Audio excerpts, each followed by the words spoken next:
नमस्कार। तनाव से मुक्ति और योग, इस श्रृंखला की अंतिम कड़ी के साथ आज हम आपकी सेवा में उपस्थित हुए हैं। हमारा ये 13वां प्रोग्राम है और इसमें आप सबका हार्दिक अभिनंदन है। आज हम ये जानने की कोशिश करेंगे कि किस प्रकार थोड़े से समय में हम कुछ गिने चुने आसनों को करके अपने शरीर और मन को स्वस्थ और संतुलित बनाए रख सकें। और इसके लिए हमारा मार्ग निर्देशन करेंगे हमारे अतिथि और योग विशेषज्ञ श्री राजेश मिश्रा जी। आपने अभी तक अपने 12 कार्यक्रमों के अंतर्गत हमें बहुत सारे आसन बताए, ध्यान की विधियां बताई, प्राणायाम के कुछ तरीके बताए, लेकिन आज के व्यस्त जीवन में मुझे लगता है कि इन सबको कर पाना काफी कठिन है। आप जानते हैं कि सुबह सुबह सबको अपने ऑफिस या कार्यस्थल में जाने की जल्दी होती है, तो ऐसे में क्या कोई एक ऐसा तकनीक है जिसे हम 10 मिनट के अंदर पूरा कर सके? कुछ ऐसे आसन, प्राणायाम की कुछ ऐसी विधि हमें बता सकते हैं जिसे प्रतिदिन 10-15 मिनट में हर व्यक्ति करके अपने को समन्वित कर सके, संतुलित कर सके? जी, ऐसा है। और एक कहावत है, जहाँ चाह वहीं राह। जी। अगर आपके मन में इच्छा है तो आप 10 मिनट या 5 मिनट में भी आप योगाभ्यास एक आसन भी कर सकते हैं। तो उस एक आसन से लाभ होगा? एक आसन से पूरा लाभ मिलेगा, लेकिन यहाँ पर मैं आपको एक आसन नहीं 2-3 आसन दिखाऊंगा और एक प्राणायाम भी दिखाऊंगा। सबसे पहले आदमी सोकर उठे, फ्रेश हो ले और 3 आसन का अभ्यास कर सकता है। सबसे पहला है तारासन। तारासन के लिए दोनों पैर पर खड़े हो जाते हैं।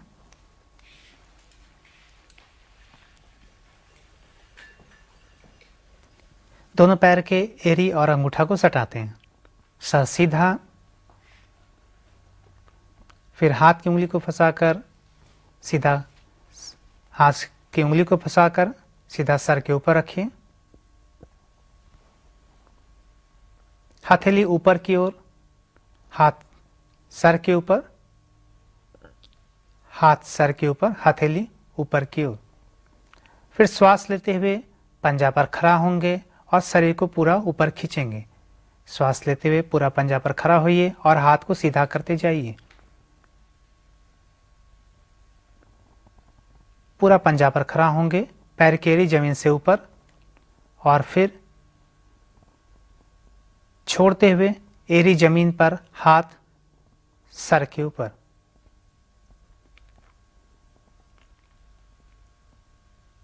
फिर इसी चक्र को, इसी आसन को दोबारा करते हैं। लेते हुए 2, पूरा पंजा पर खड़ा होंगे और शरीर को ऊपर खींचेंगे। इस समय आप शरीर के प्रति सजग बनिए, शारीरिक संतुलन के प्रति, और फिर छोड़ते हुए नीचे। इस अभ्यास के दौरान पेट में खिंचाव होती है, रीढ़ की हड्डी में, और कंधों के लिए भी अभ्यास बहुत ही उत्तम है। इस तरह से आदमी को 7 बार सुबह में करना चाहिए। फिर हाथ नीचे। अभ्यास के बाद शरीर को कुछ क्षण के लिए आराम देना चाहिए। दूसरा आसन है तिर्यक तारासन। तिर्यक तारासन के लिए पैर के बीच में कंधा के बराबर दूरी रखते हैं।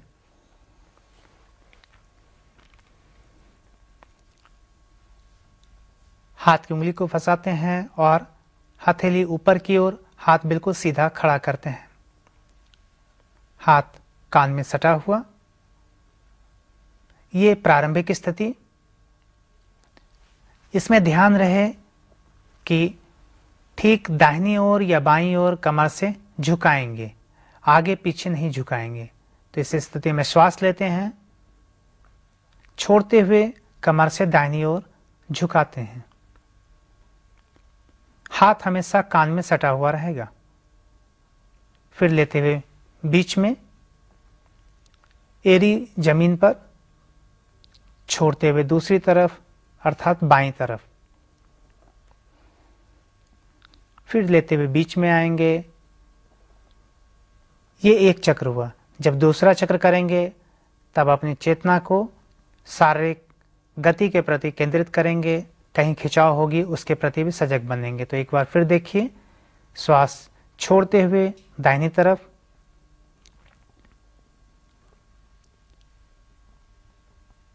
लेते हुए बीच में,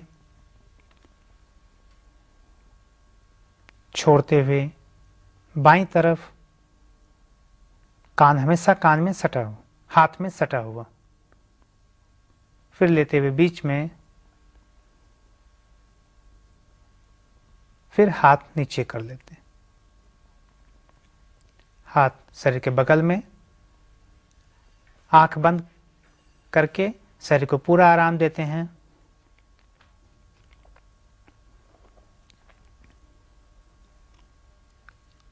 यह अभ्यास भी गैस्ट्रिक, कॉन्स्टिपेशन, एसिडिटी के लिए बहुत ही अच्छा है। और अगर आपको आगे झुकने की आदत है या पीछे झुकने की आदत है तो इस अभ्यास से आप अपने आगे और पीछे झुकने की स्थिति को सुधार सकते हैं।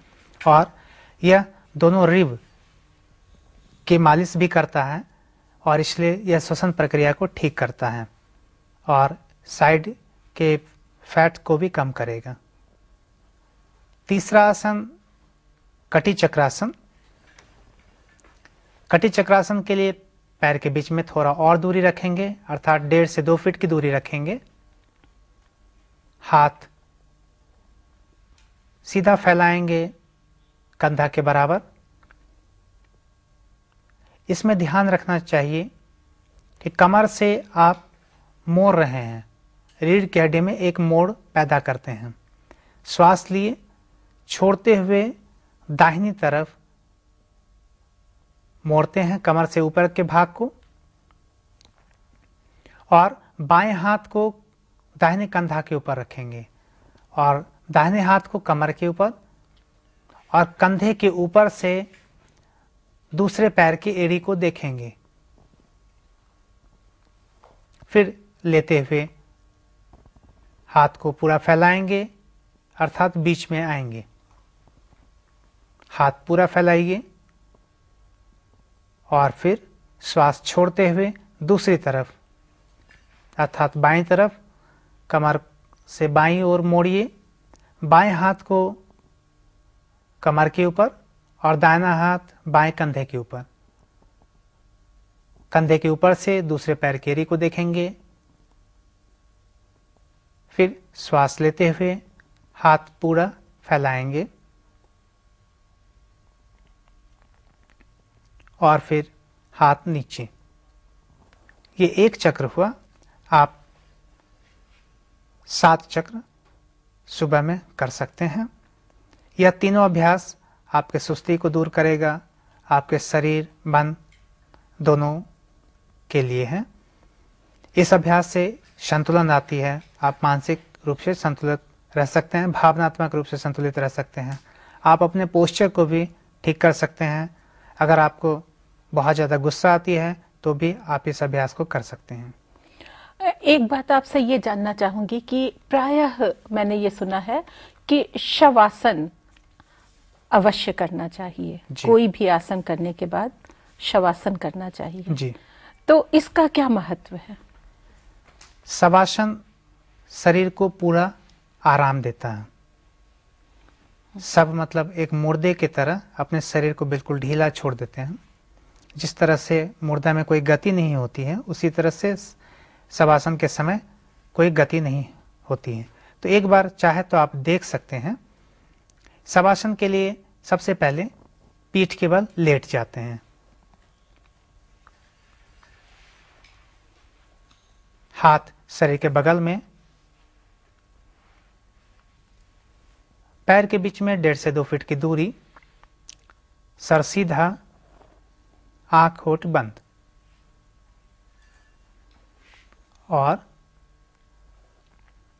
बंद आंख से पैर के अंगूठा से लेकर सर तक शरीर के सभी अंगों का ख्याल करेंगे।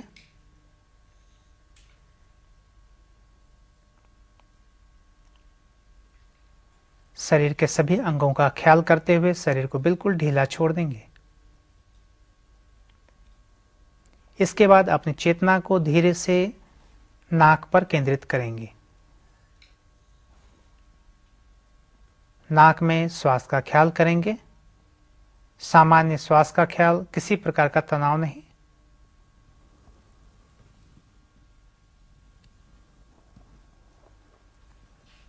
सामान्य श्वास का ख्याल, श्वास लेना एक, छोड़ना एक। आप 21 से 0 तक उल्टी गिनती गिनने का अभ्यास करेंगे।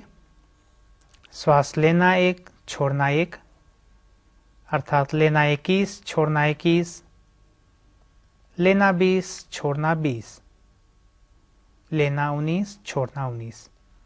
आप इस तरह से 21 से 0 तक उल्टी गिनती गिनने का अभ्यास करेंगे। गिनती समाप्त हो जाने की स्थिति में फिर शरीर का ख्याल करेंगे। फिर धीरे से पैर की उंगली हिलाएंगे, हाथ की उंगली हिलाएंगे, सर को अगल बगल झुकाएंगे। श्वास लेते हुए शरीर को खींचेंगे, तानेंगे, कड़ा करेंगे, अंगड़ाई लेंगे और फिर ढीला छोड़ देंगे। दाहिनी करवट लेंगे, पूरा दाहिनी करवट लीजिए और फिर उठकर बैठ जाइए।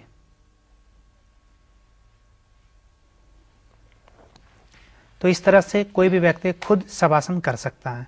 यूं तो शवासन के स्थिति और गहरी स्थिति में जाने के लिए कई तरीके हैं कि शरीर के प्रत्येक अंग का ख्याल, अंगूठा, कलाई, हथेली, इस तरह से सभी अंगों का ख्याल करना चाहिए।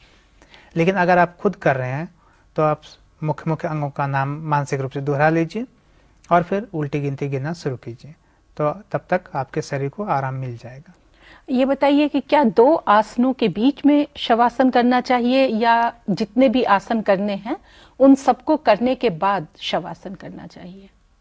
शवासन 2 आसनों के बीच में भी करना चाहिए और पहले भी करना चाहिए। लेकिन अगर आप स्ट्रेनवस आसन को कर रहे हैं तो 2 आसन के बीच में दीजिए, अन्यथा शरीर को आराम दे करके कीजिए। कभी कभी ऐसा होता है कि किसी को, मान लीजिए किसी कारणवश प्रातःकाल समय नहीं मिलता है, उसके अंदर संकल्प भी है, लेकिन फिर भी कभी ऐसी विपरीत परिस्थिति आ सकती है कि उसके पास समय नहीं है। तो जैसे दफ्तर में काम करने वाले लोग या कहीं भी काम करने वाले लोग अपने अवकाश के समय में, दोपहर में यदि कुछ करना चाहे एक्सरसाइज, तो क्या उसका औचित्य है? या जैसे आपने कहा कि भोजन के पहले नहीं करना चाहिए और भोजन के बाद नहीं करना चाहिए, कुछ इस तरह का नियम लगेगा वहां? अगर उनको उस समय मिलता है तो वो उसी समय करें। और जैसा कि आपने देखा, तारासन, तिर्यक तारासन के लिए बहुत लंबी चौड़ी जगह नहीं चाहिए।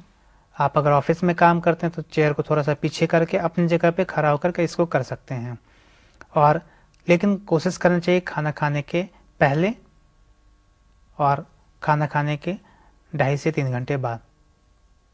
आपने आज हमें कुछ इस प्रकार की तकनीकें बताई जिनको करके बहुत कम समय में, मुझे लगता है कि जो आपने बताए हैं आज आसन, इन्हें हम 10-15 मिनट के अंदर कर सकते हैं और इन्हें करके हम अपने दैनिक जीवन में सचमुच लाभ उठा सकते हैं, अपने शारीरिक और मानसिक स्वास्थ्य को बना सकते हैं, संतुलन को बना सकते हैं और अपने व्यक्तित्व को और अधिक निखार सकते हैं। आज हमारी ये श्रृंखला यहीं पर समाप्त होती है। आप सबने इससे लाभ उठाया होगा, इसी आशा और विश्वास के साथ हम आपसे विदा चाहते हैं और आज हम अपने अतिथि श्री राजेश मिश्रा जी को हृदय से धन्यवाद देते हैं कि उन्होंने इन 13 कार्यक्रमों के अंतर्गत हमें तरह तरह से शिक्षा देकर के, ज्ञान देकर के लाभान्वित किया है। बहुत धन्यवाद। आपका भी धन्यवाद। नमस्कार।